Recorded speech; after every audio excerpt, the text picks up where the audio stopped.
Before we begin, take a second to subscribe and join a community that loves powerful stories of betrayal, shocking secrets, and unforgettable revenge. Now, let's begin. I was sitting at my desk going through field reports when my wife's text came in. Working late in the city tonight. Don't wait up. I read it twice. Then I typed back 4 words, hit send, and set the phone face down on the desk. Tell him his wife is waiting. I'll get to what happened after I sent that. But first I need to take you back about 3 weeks because nothing about that moment makes sense without understanding exactly how I got there, and how 2 people who sat at my dinner table for nearly 20 years managed to convince themselves I'd never find out. My name is Calvin Marsh. I'm 53 years old and I run a large-scale farming operation in central Iowa that my father built from 300 acres and that I've grown to just over 4,000 over the past 2 decades. Row crops mostly, corn and soybeans, with a grain handling facility, a repair shop, and a full-time crew of 16 men who depend on this land for their living. It's not a small thing to run. It requires good people in the right positions, people you trust completely. That's important, remember it. My wife, Diane, handled all the financials for the operation. She had for 11 years. The accounts, the vendor payments, the banking relationships, the tax filings, all of it ran through her. She made regular trips into Des Moines for business, which was normal and necessary and something I never once questioned, because I trusted her the way you trust someone after 22 years of marriage. The other key position was my operations manager, a man named Russell. Russell was my wife's brother-in-law, married to her younger sister, Karen. He'd been running day-to-day operations on the farm for 9 years, equipment oversight, crew scheduling, grain shipments, purchasing, a solid man, or so I'd believed. The kind of person you hand responsibility to, because you've watched them earn it. It started with Karen. She stopped by my office on a Tuesday afternoon, just back from a supplier meeting in Des Moines. She sat down across from my desk with the look of someone who's been carrying something they don't quite know how to put down. She told me she'd run into an old friend at a restaurant on Ingersoll Avenue, a woman they'd both worked with years earlier, before Diane and I married. This woman was waiting tables now at that same restaurant, and she'd pulled Karen aside before she left. She'd seen Diane there twice in the past month. Both times, Diane wasn't alone. She was sitting in the back booth with a man, close together, not business close.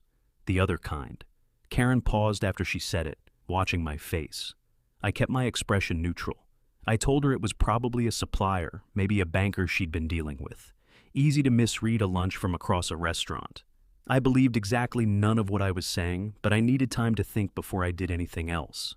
I asked Karen one quiet favor before she left. As she was heading back to Des Moines the following week for a parts order, I asked if she'd be willing to reach out to her old friend at the restaurant, let her know to keep an eye out, and if she saw Diane there again with the same man, to get a photo, if she could manage it without being obvious about it. Karen hesitated. Spying on her own sister wasn't something she felt easy about.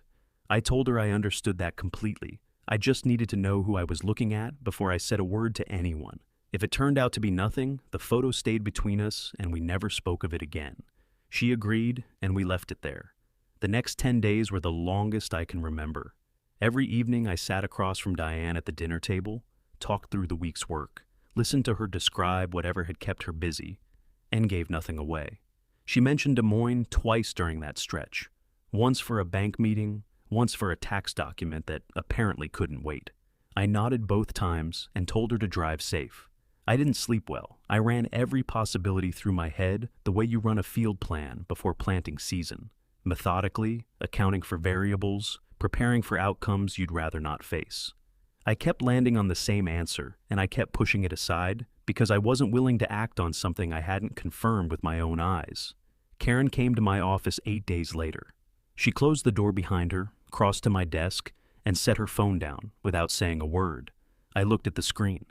Diane was in the back booth of the restaurant, exactly as described, but the man sitting beside her, his arm around her shoulders, leaning in close, wasn't a supplier or a banker or anyone I needed to be introduced to. It was Russell. Karen and I sat in that office without speaking for probably 30 seconds. Then we both started going back through everything at the same time, comparing dates, comparing trips, running through the timeline of every city errand either of them had mentioned over the past several months. The pattern was right there once we looked for it. On days when Diane had bank business, Russell had parts to pick up. On days when Diane had a tax meeting, Russell had a vendor appointment. They always left separately. They always came home separately. And not once had either of them mentioned crossing paths. We agreed to hold tight for now. Karen wasn't ready to blow up her marriage on one photograph, and I wasn't ready to blow up the operation without something that couldn't be explained away. We needed to be certain. The confirmation came on a Friday night.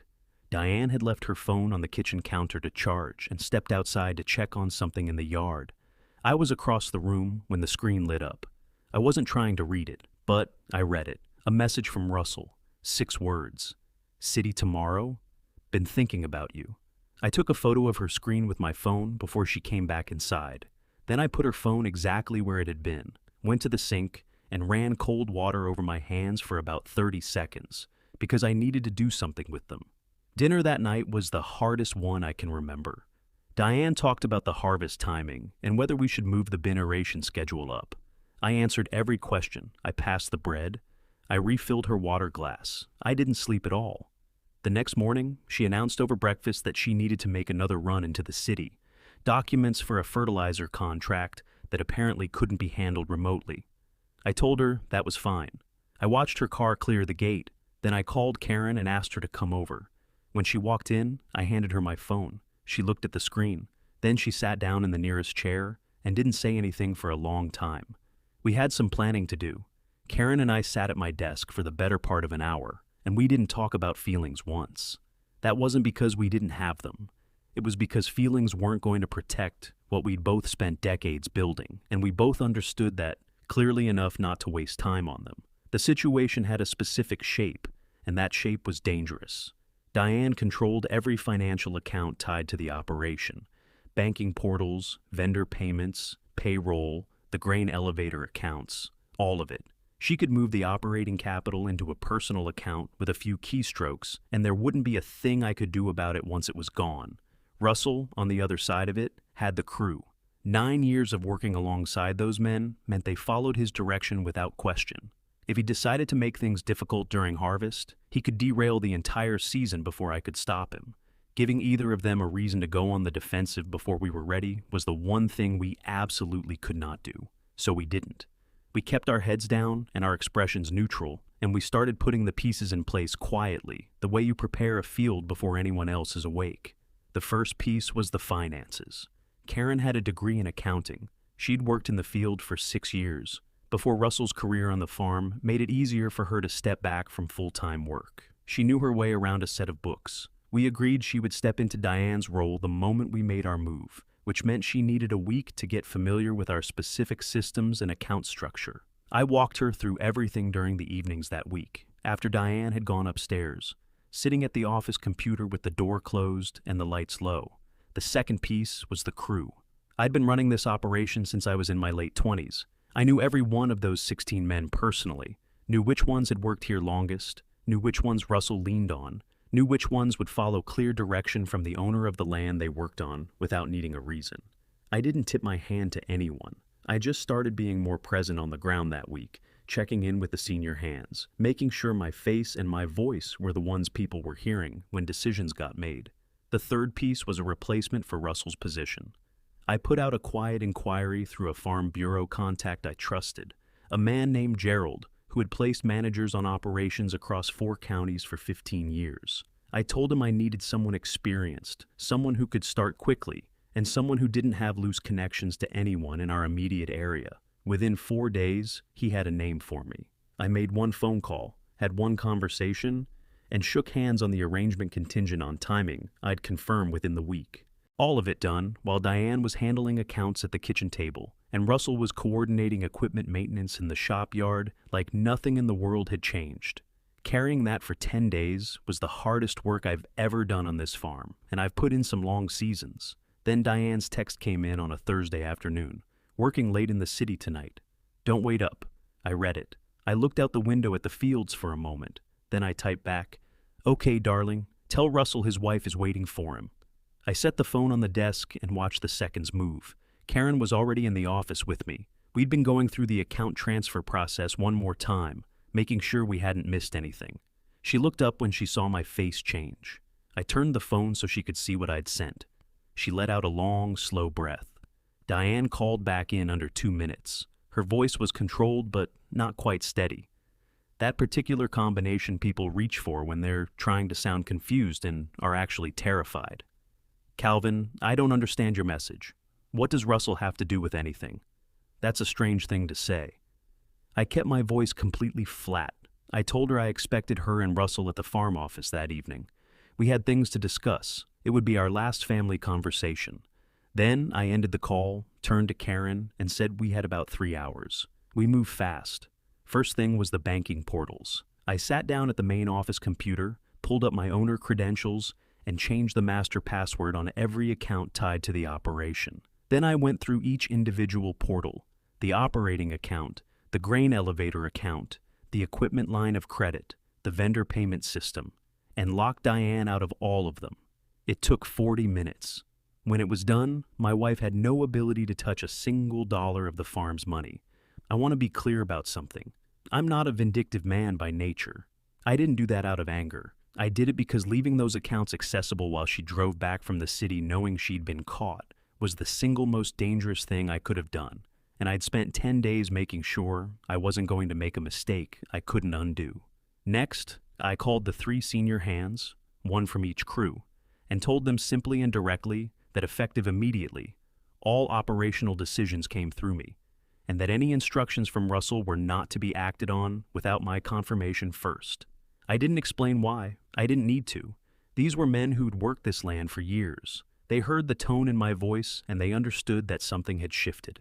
Karen was on the accounting system the whole time I was on the phone, finishing the access transfer we'd spent the week preparing for. By the time Diane and Russell walked through that office door, Karen had full control of every financial account on the property. I put 2 things on the desk before they arrived: the restaurant photograph printed on plain paper, and a screenshot of the text message from Russell's phone. City tomorrow. Been thinking about you. Printed the same way. They came in together, which told me they'd had time in the car to agree on their approach. Russell went straight to indignant, demanded to know what kind of message I thought I was sending his wife. Said it wasn't funny. Diane was right behind him, voice raised, calling the whole thing a circus, asking what I thought I was doing. I didn't say a word until they both ran out of steam. Then I slid the 2 pieces of paper across the desk. The room went completely quiet. I told them I knew, that Karen knew, that there was no version of the next conversation where denial was going to be useful to anyone. They were free to leave this property and start whatever life they'd apparently been planning, but they would not be coming back to work here. Not tomorrow, not any day after that. This operation had no place for people who'd used the trust we placed in them to fund something like this on our time, with our resources, at our expense. Russell looked at the photograph for a long time. Then he looked at Karen, and whatever he saw on her face made him look away quickly. Diane looked at me. For just a moment, underneath whatever she was trying to project, I saw something that might have been shame. Then it closed over again, and she picked up her purse and walked out without a word. Russell followed her. He paused in the doorway for just a second and said something about not having planned it, about things getting out of hand, about being sorry. I waited until he was done. Then I told him the door was open. He left. Karen and I sat in that office for a while after they were gone.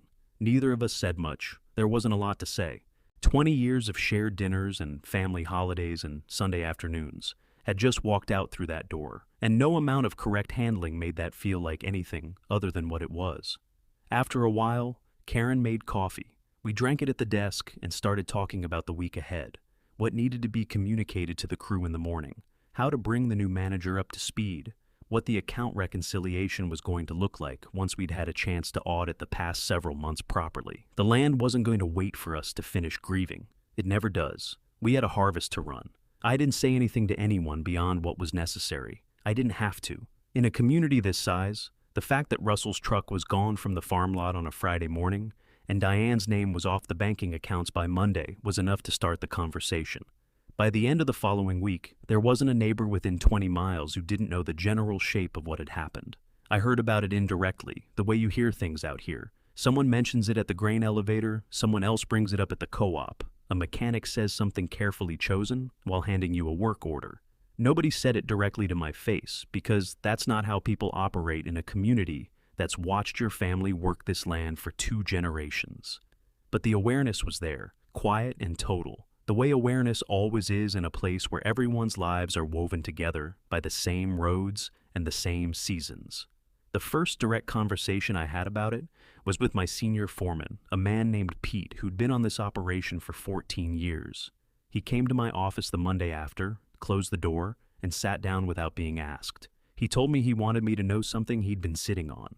Over the past several months, he'd seen Russell and Diane leave together in Russell's truck a handful of times near the end of the workday. He hadn't thought much of it at the time. They were family, they worked on the same property. It wasn't unusual for people to catch a ride or run an errand together. But now, with everything that had come out, he felt I should know. I thanked him. I told him I appreciated him saying it directly, rather than letting it circulate. He nodded, stood up, and went back to work. That was the whole conversation. Pete has always understood that the job gets done regardless of what's happening around it. And that's exactly why he's been here 14 years. The new operations manager I'd arranged through Gerald started the following Monday.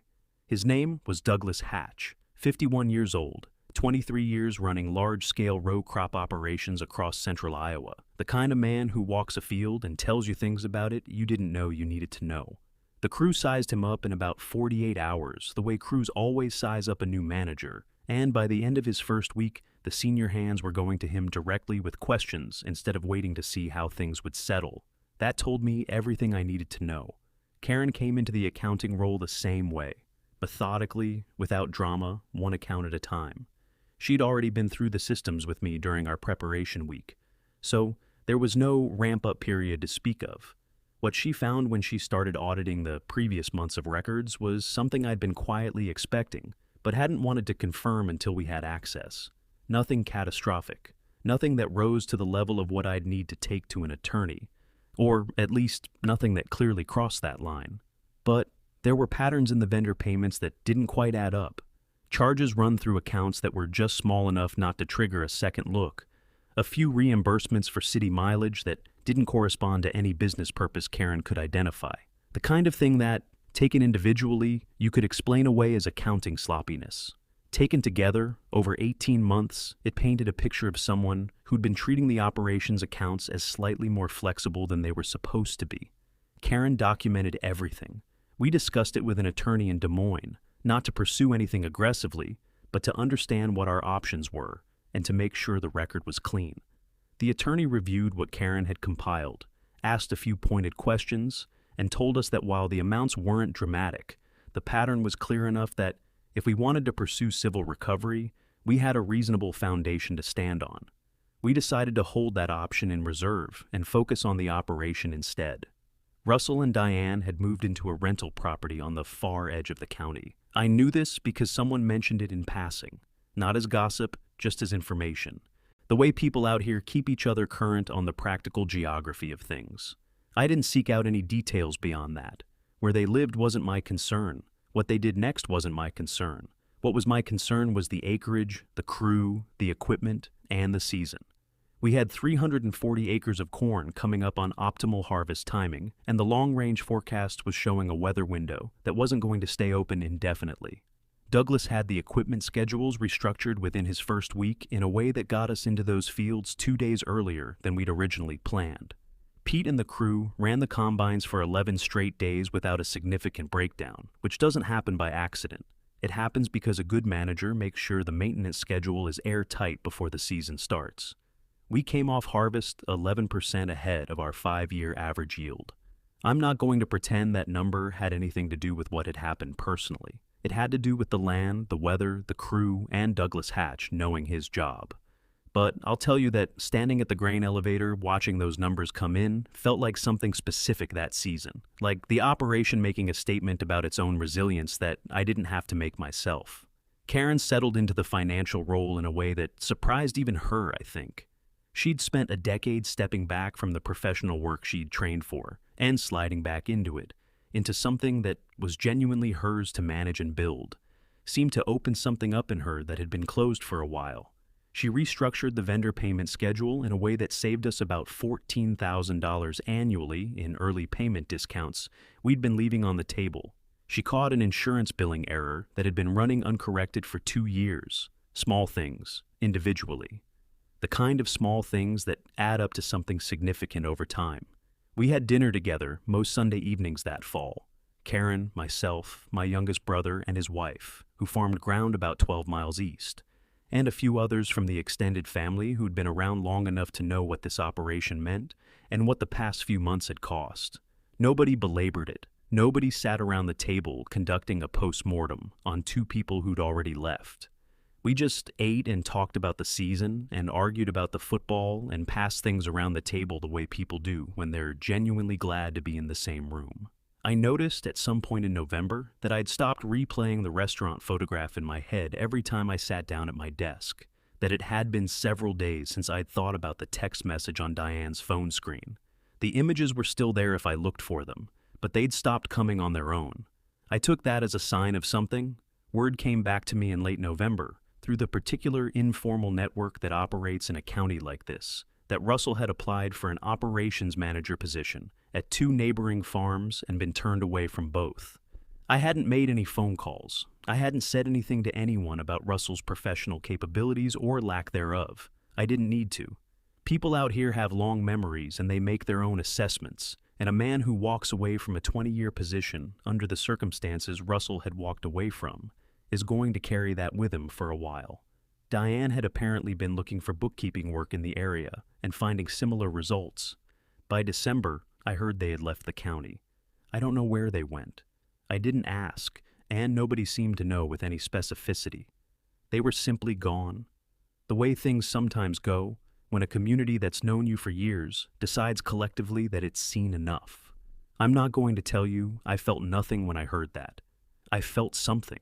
It wasn't satisfaction exactly, more like the particular quiet that settles over a field after a hard season, when the work is done and the ground is resting and you can finally see the full shape of what you've been through.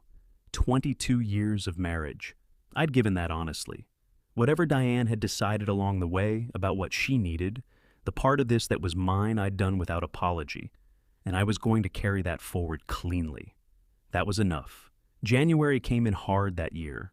The kind of cold that settles into the ground and stays, the kind that reminds you every morning why farming in central Iowa is not a casual undertaking. I was up before 5 most days, the same as always, coffee made before the sky had any color in it, going through the previous day's numbers before Douglas arrived and the crew started moving. That routine had anchored me through harder seasons than this one. I trusted it now, the way I trusted the soil tests and the yield maps.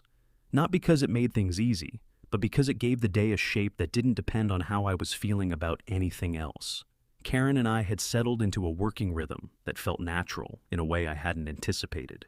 She was in the office by 8 most mornings, and we'd spend the first hour going through whatever needed attention before she took over the accounts, and I headed out to the fields with Douglas.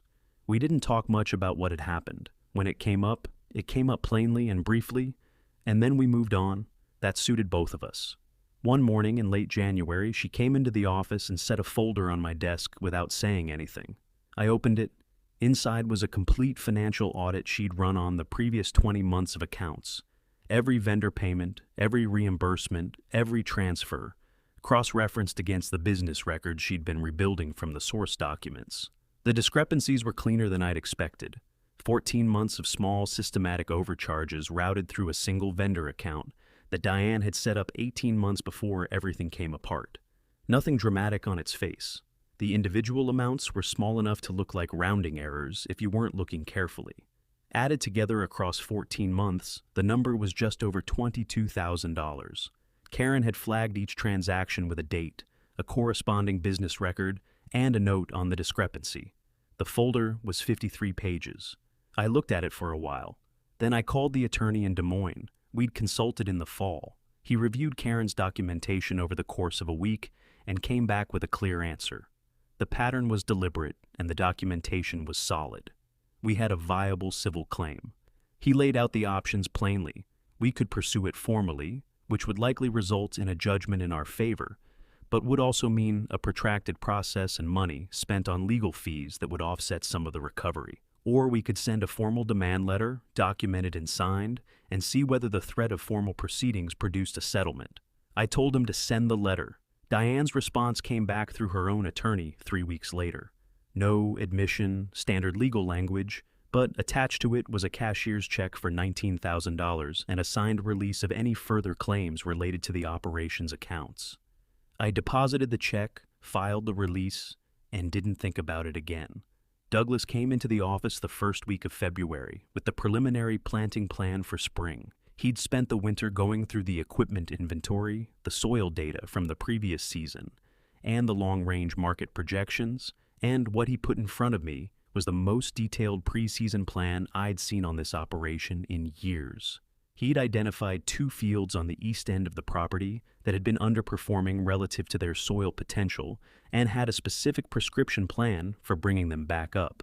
He'd also found a used grain cart at an auction in Nebraska that would increase our harvest capacity without the cost of a new unit. I told him to move on the grain cart and approve the planting plan. Then I told him he was the best hire I'd made in a decade, which is the truth. He said, "I just do the job." Which is exactly what a good manager says.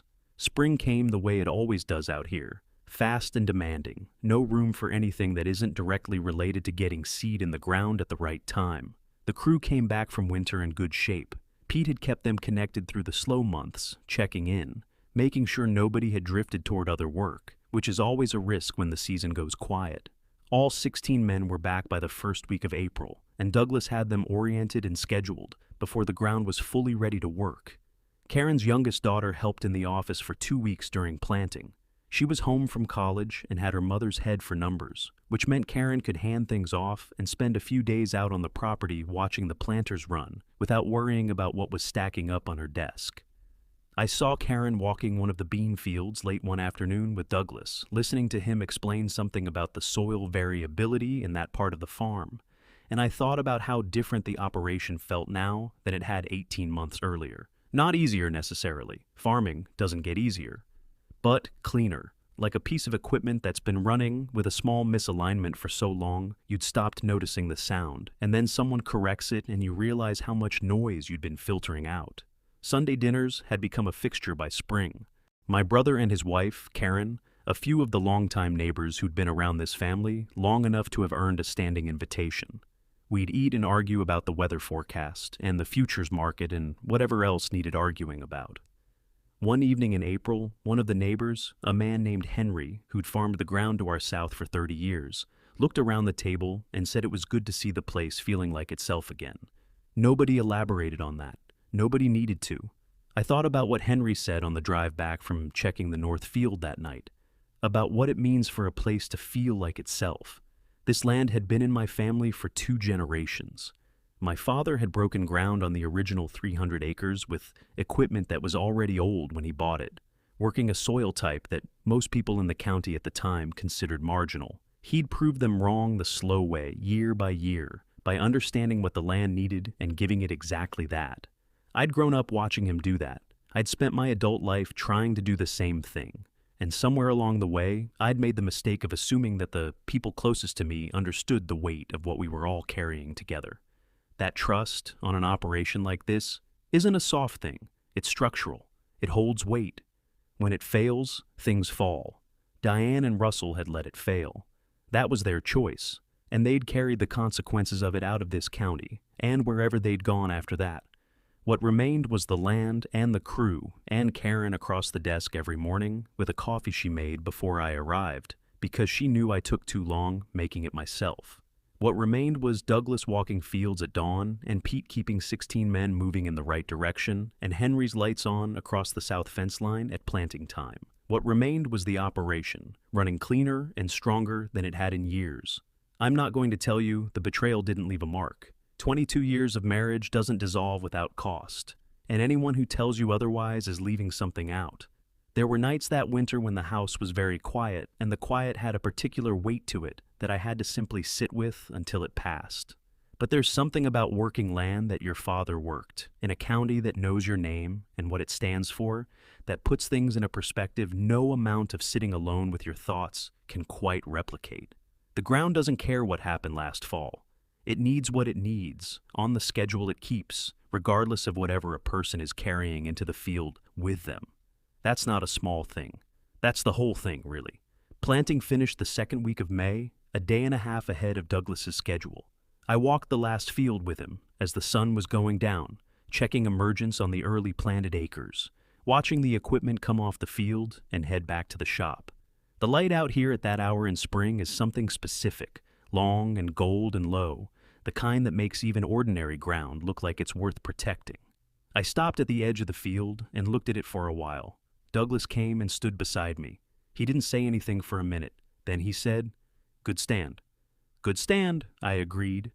We walked back to the trucks. Karen had texted that dinner was at 6 if I wanted to come by. My brother had apparently shown up uninvited with a pie his wife had made and was already occupying the kitchen.